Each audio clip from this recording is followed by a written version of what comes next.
कौन बनेगा नेता। नगर निगम के चुनाव पास आने वाले थे।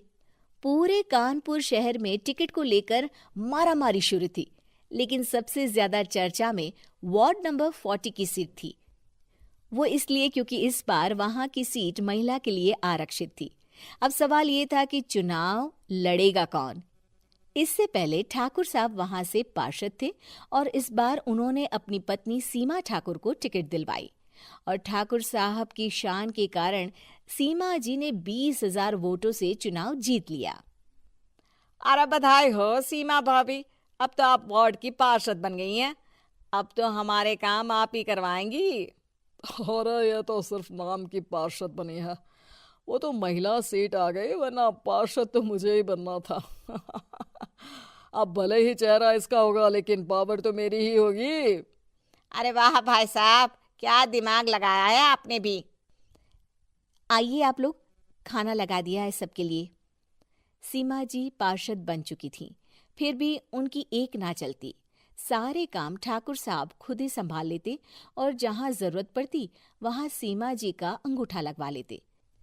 सीमा जी ज्यादा पढ़ी लिखी भी नहीं थी। एक दिन ठाकुर साहब और सीमा एक प्रोग्राम में जाते हैं।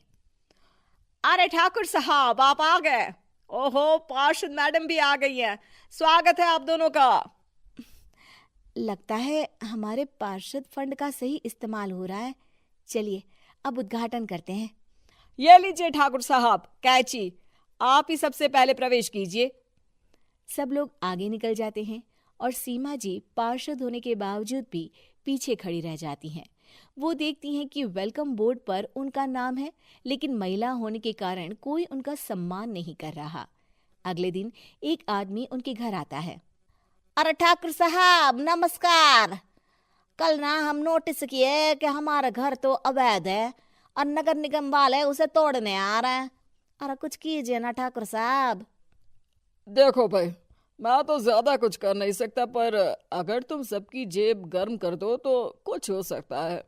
कुल मिलाकर 4 लाख लगेंगे। अरे 4 लाख ठाकुर साहब? अरे भाई, मैं अपने लिए नहीं मांग रहा हूँ। दरोगा है, इंजीनियर बाबू है, बड़े साहब है, सबको देना पड़ता है ना थोड़ा थोड़ा। बोलो है मंजूर? तभी वहां अचानक सीमा जी आ जाती हैं। अरे ये आप क्या कर रहे हैं? पहले इन्हीं लोगों से तो आपने वोट मांगे, अब इनसे ही पैसे ले रहे हो। अरे चुप रहो तुम, तुम्हारा काम है सिर्फ अंगूठा लगाना, तुम वही किया करो। मुझे दूसरे काम तुम मत सिखाओ, समझी? और तुम ना जाओ, अब पैसे लेकर आओ, वरना जेसीबी किसी भी वक्त आती होगी। सब कुछ ऐसे ही चलते रहता है। एक दिन सीमा जी और ठाकुर साहब को एक लोकल मीटिंग में बुलाया जाता है। वहां पर कई और अधिकारी लोग भी मौजूद रहते हैं। अब मैं चाहूंगा कि ठाकुर साहब हमारे बीच 2 शब्द कहें। मेरे प्यारे भाइयों और बहनों, आज मेरा सौभाग्य है कि मैं आप सबकी सेवा दिन रात कर पा रहा हूँ। आपने मेरी पत्नी को भारी मतों से जिताया है, इसलिए मैं आप सभी का शुक्रगुजार हूँ। मैं आप सबसे वादा करता हूँ कि हमेशा की तरह हमारे वार्ड में किसी को कोई तकलीफ नहीं आने दूंगा। सभी लोग तालियां बजाने लगते हैं। अब मैं माननीय पार्षद मैडम को स्टेज पे बुलाना चाहूंगा। अपने नाम को बुलाया सुनकर सीमा जी एकदम चौंक जाती है। उन्हें बिल्कुल उम्मीद नहीं थी कि इतनी बड़ी जगह उन्हें मंच पर बुलाया जाएगा। जैसे तैसे वो मंच पर चढ़ती हैं।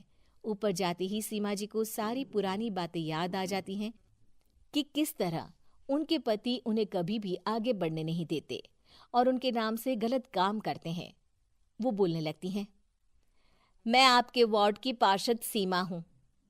आप में से बहुत कम लोग ही मुझे जानते होंगे, क्योंकि इससे पहले मुझे कभी ऐसा मौका ही नहीं मिला। सारे मौके मेरे पार्षद पति यानी आपके ठाकुर साहब ही लेते रहे, लेकिन आज ये मौका मुझे मिला है तो मैं इसे ऐसे ही नहीं जाने दूंगी। मैं आपको ये बताना चाहती हूँ कि आपके ठाकुर साहब मेरे नाम की आड़ में गैर कानूनी काम करते हैं, जिस पर अंगूठों के निशान मेरे होते थे। इसीलिए मैं अपनी गलती मानती हूँ और आज अपने पद से इस्तीफा देती हूँ, ताकि आगे से कोई गलत काम ना हो पाए। अब फैसला आप सबके हाथ में है कि आप हमें क्या सजा देना चाहते हैं। सीमा जी की बातें सुनकर ठाकुर साहब के चेहरे का रंग उड़ जाता है और वो शर्म से मुंह नीचा करके वहां से चले जाते हैं और पद से इस्तीफा देकर ही सही सीमा जी अपने आप में आत्मविश्वास महसूस करती हैं।